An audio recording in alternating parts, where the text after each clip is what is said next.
मेरे इस चैनल पे आप सबका स्वागत है। आज लोहड़ी का त्यौहार पूरे भारतवर्ष में मनाया जा रहा है। लोहड़ी का त्यौहार क्यों मनाया जाता है और इससे जुड़ी हुई महत्वपूर्ण कहानी मैं आज आपको सुनाऊंगी। यह पंजाब, हरियाणा और हिमाचल प्रदेश और जम्मू कश्मीर के कुछ हिस्सों में मनाया जाता है। इन राज्यों में लोहड़ी को बड़ी धूमधाम से मनाया जाता है। लोहड़ी सर्दियों के अंतिम महीने में मनाई जाती है और लोहड़ी के बाद दिन लंबे होने शुरू हो जाते हैं और रातें छोटी होने लगती हैं। लोहड़ी से कुछ दिन पहले ही छोटे छोटे बच्चे घर जाकर लोहड़ी मांगते हैं। यह त्यौहार बड़े ही हर्षोल्लास के साथ मनाया जाता है। यह आपस में भाईचारे को भी बढ़ाता है। इसमें सभी लोग आसपास के एक जगह बहुत सी लकड़ियां इकट्ठा करके जलाते हैं और फिर सभी लोग मूंगफली रेवड़ी खाते हुए, नाचते गाते हुए इस त्यौहार को मनाते हैं। दोस्तों, लोहड़ी का त्यौहार किसानों की फसलों के साथ भी जुड़ा हुआ है। भारत शुरू से एक कृषि प्रधान देश रहा है।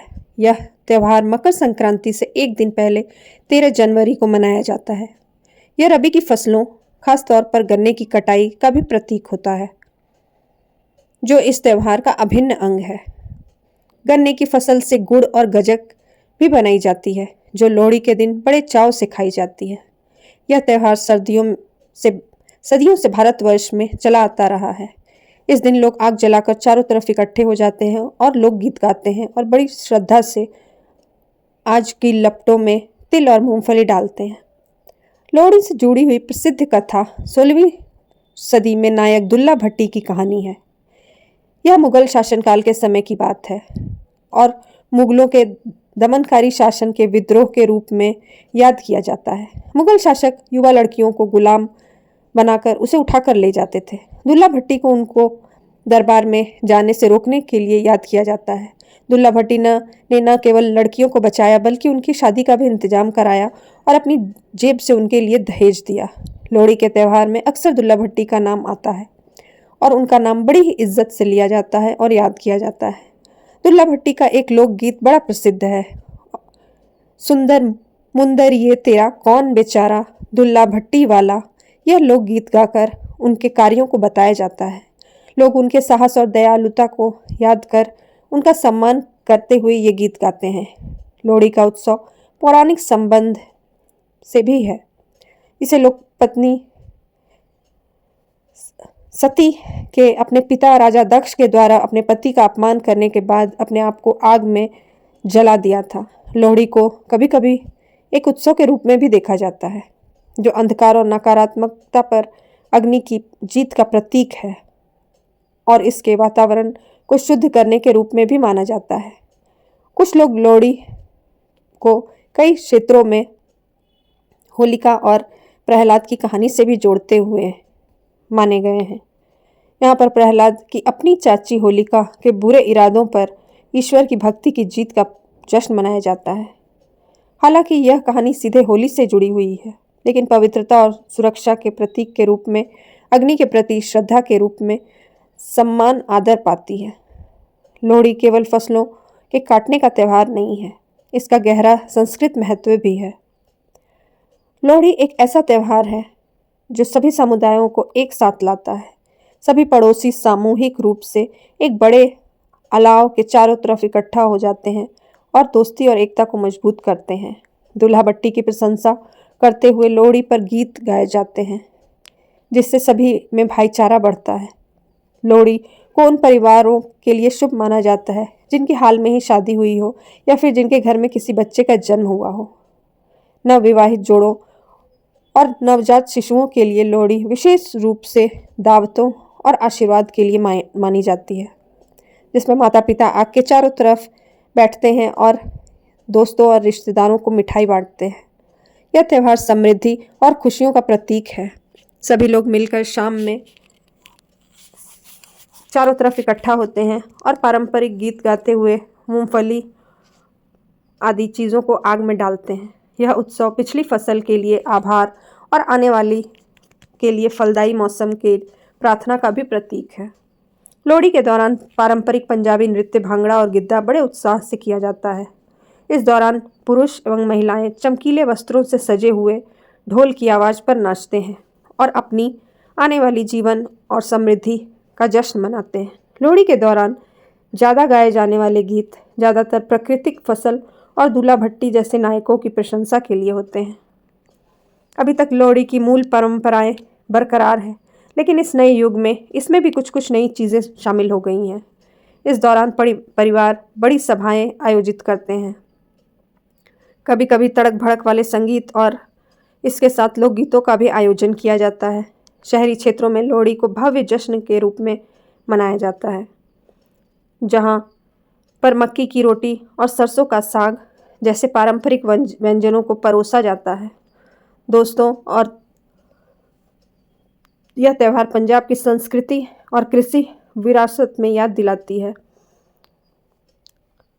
यह त्यौहार समृद्धि और अच्छे स्वास्थ्य के लिए प्रार्थना के रूप में भी किया गया है। तिल, रेवड़ी, गुड़, मूंगफली जैसी चीज़ें आग में प्रसाद के रूप में डाली जाती हैं और यह आने वाली अच्छी फसल की भी उम्मीद होती है। आग जलाकर उसे चारों तरफ नाचते गाते हुए सुंदर मुंदरिये जैसे गीत गाए जाते हैं। यह गीत वीरता, कृतिका और फसल की खुशियों की कहानी भी सुनाते हैं। लोहड़ी से जुड़े खाद्य पदार्थ में मक्के की रोटी, सरसों का साग, तिल की मिठाई, गजक, गुड़ आदि शामिल किए जाते हैं। यह व्यंजन मौसमी उपज से तैयार किए जाते हैं, जो त्यौहार के लिए कृषि सार को भी उजागर करते हैं। इस दौरान पंजाब लोहड़ी का केंद्र बना रहता है। सभी राज्यों में कुछ न कुछ अलग विभिन्नताएं हैं। हरियाणा में लोहड़ी का समान महत्व है। इसमें बड़े लोग छोटे बच्चों को पैसे देने की अलग परंपरा है।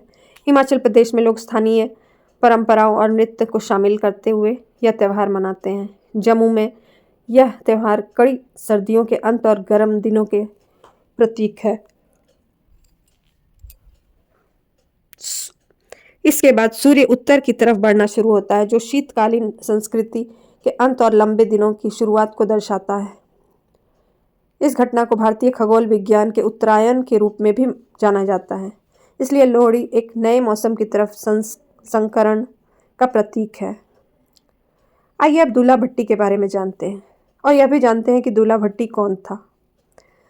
दूल्हा भट्टी पंजाब के एक महान लोक नायक हैं, जिनकी वीरता के ने सामाजिक न्याय और शोषित के प्रति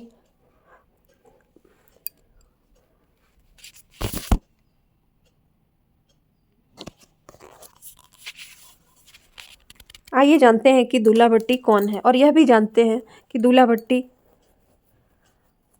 कौन है। दूल्हा भट्टी पंजाब का एक महान लोकनायक है, जिनकी वीरता ने सामाजिक न्याय और शोषित के प्रति करुणा जिनकी वीरता ने सामाजिक न्याय और शोषित के प्रति करुणा ने उनकी उत्तर भारत की संस्कृति की स्मृति को अमर कर दिया।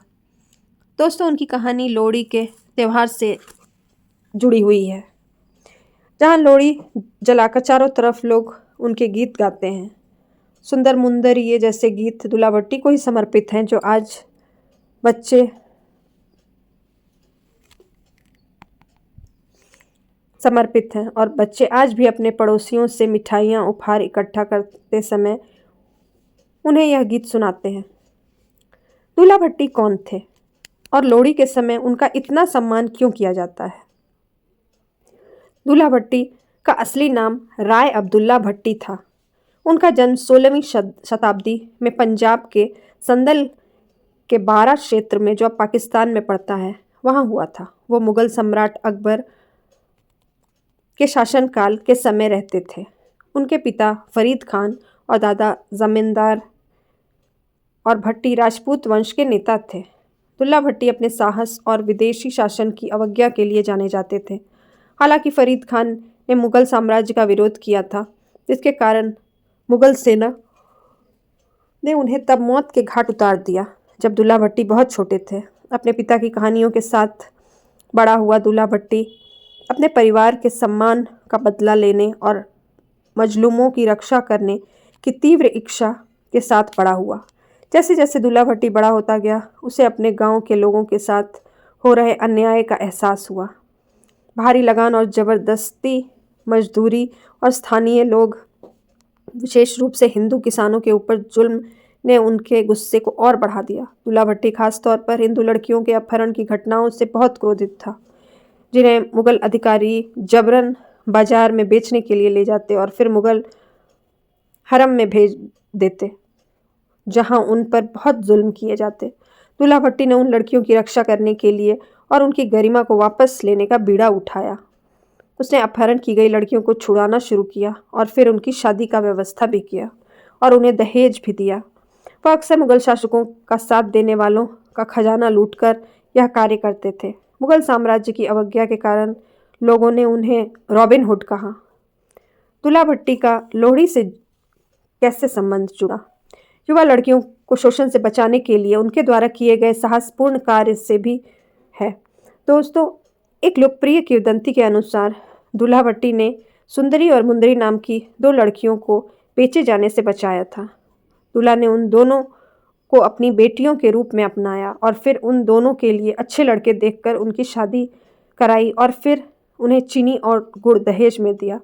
क्योंकि दूल्हा भट्टी के पास विवाह करने के लिए कोई खास पंडित नहीं था, इसलिए कहा जाता है कि उन्होंने अग्नि को जलाकर खुद सारी रस्में पूरी की। सुंदरी और मुंदरी की कहानी इतनी प्रसिद्ध हुई कि वो पारंपरिक लोहड़ी का हिस्सा बन गई। खुशी और उल्लास के साथ गाया जाने वाला यह गीत दूल्हा भट्टी की बहादुरी और दयालुता को दर्शाता है, जबकि सुंदरी और मुंदरी दूल्हा भट्टी द्वारा बचाई गई उत्पीड़ित लड़कियों का प्रकृत्यात्मक प्रतिनिधित्व करती है। कहानी के रूप में उन्हें लोकनायक के रूप में प्रस्तुत किया जाता है। जब सुंदरी और मुंदरी के बारे में दूल्हा भट्टी को पता चला, तब ज़बरदस्ती मुगल दरबार में ले जाया जा रहा है, तो उसने एक योजना बनाई और खुद से उसने अपने कुछ आदमियों को लेकर वेश बदलकर मुगल सेना के सैनिकों को रोक लिया और फिर एक नाटकीय युद्ध में उन्हें आज़ाद करवाया।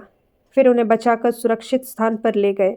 मुगल अधिकारियों से छुपने की बजाय दूल्हा भट्टी ने विरोध किया और एक बयान के रूप में खुलेआम उनकी शादी का जश्न मनाया। फिर दूल्हा भट्टी ने गांव वालों को इकट्ठा किया और एक जगह पर बहुत बड़ा अलाव जलाया और उनका विवाह रस्मों से निभाया। प्रतिरोध का यह कार्य विद्रोह और न्याय का शक्तिशाली प्रतीक बन गया, जिसमें लोगों को उनके सम्मान में आग जलाकर लोहड़ी मनाने के लिए प्रेरित किया गया। मुगल साम्राज्य के प्रति दुर्लभ भट्टी का विद्रोह केवल लड़कियों को बचाने तक ही नहीं सीमित था। उन्होंने भ्रष्ट मुगल अधिकारियों के खिलाफ छापे भी मारे और उनसे धन लूटकर लोगों में बांटा और किसानों को अनुचित लगान देने से बचाया। उनके कार्यों ने उन्हें पंजाब के लोगों के बीच एक नायक के तौर पर प्रसिद्ध कर दिया, लेकिन उन्होंने मुगल अधिकारियों की नज़र में उन्हें एक वांछित व्यक्ति भी बना दिया। अपनी बढ़ती लोकप्रियता के बावजूद दूल्हा भट्टी को दंडित नहीं किया जा सका। सम्राट अकबर ने दूल्हा भट्टी को पकड़ने के लिए अपनी सेना भेजी। काफ़ी लड़ाई और विश्वासघात के बाद आखिरकार दूल्हा भट्टी को पकड़ लिया गया और उसे जान से मार दिया गया।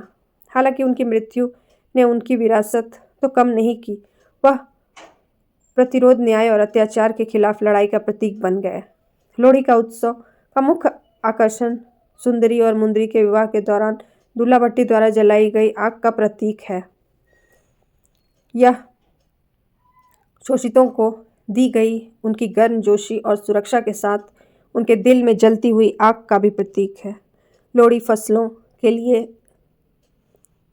धन्यवाद का भी त्यौहार है। ठीक वैसे ही जैसे दूल्हा भट्टी ने अपने संपत्ति गरीबों को बांटकर उदारता दिखाई, दहेज और उपहार देने की उनकी प्रथा लोहड़ी के दौरान मिठाई और उपहार बांटने के उत्सव को दर्शाती है। दूल्हा भट्टी के कार्यों ने लोगों को उत्पीड़न के खिलाफ खड़ा किया। इस तरह लोहड़ी लोगों में एकता और साहस और बुराई पर अच्छाई की जीत का जश्न मनाने के लिए एक साथ इकट्ठा करती है। दूल्हा भट्टी की मृत्यु के बाद सदियों बाद भी दूल्हा भट्टी की कहानी आज भी जीवित है। पंजाब और उसके आसपास के क्षेत्रों में उन्हें न केवल लोहड़ी के दौरान बल्कि सांस्कृतिक गौरव और प्रतिरोध के एक व्यक्ति के रूप में भी याद किया जाता है। लोक कथा और नाटक उनकी कहानियों को फिर से बताते हैं और उन्हें उनकी याद को जिंदा रखते हैं। उनकी विरासत क्षेत्रीय सीमाओं को पार कर चुकी है, जो न्याय और मानवीय गरिमा के सार्वजनिक लड़ाई का प्रतीक है। आज लोहड़ी का त्यौहार बहुत उत्साह से मनाया जाता है। इसमें अलाव मुख्य तत्व बनता है जो गर्मजोशी और एकता का प्रतीक है। लोग पारंपरिक गीत गाते हैं। इनमें से कईयों में दूल्हा भट्टी के बारे में बताते हैं और लोग आग के चारों तरफ गिद्दा और भांगड़ा करते हैं। परिवार में रेवड़ी, गजक, मूंगफली जैसे मावे बांटे जाते हैं जो फसल की पैदावार का भी प्रतीक है। नवजात शिशु और नवविवाहित जोड़ा अपनी पहली लोहड़ी मनाने वाले परिवारों के लिए यह त्यौहार विशेष महत्व रखता है। ऐसा माना जाता है कि दूल्हा भट्टी का आशीर्वाद जीवन में समृद्धि और सुरक्षा लाता है। दूल्हा भट्टी की कहानी और लोहड़ी से उनका जुड़ाव बहादुरी की एक शक्तिशाली कहानी है। लड़कियों को जुल्म से बचाने के लिए, मुगल साम्राज्य की अवज्ञा करने के लिए उनके कार्यों ने उन्हें एक नायक बनाया था। लोहड़ी का त्यौहार दूल्हा भट्टी के लिए एक श्रद्धांजलि के तौर पर भी मनाया जाता है। अब लोहड़ी केवल एक त्यौहार ही नहीं है, बल्कि यह संस्कृति, इतिहास और परंपराओं का एक जीवंत ताना बाना है। ठंड के मौसम में लोहड़ी का त्यौहार गर्मी लाता है। आप सबको लोहड़ी की बहुत बहुत शुभकामनाएं।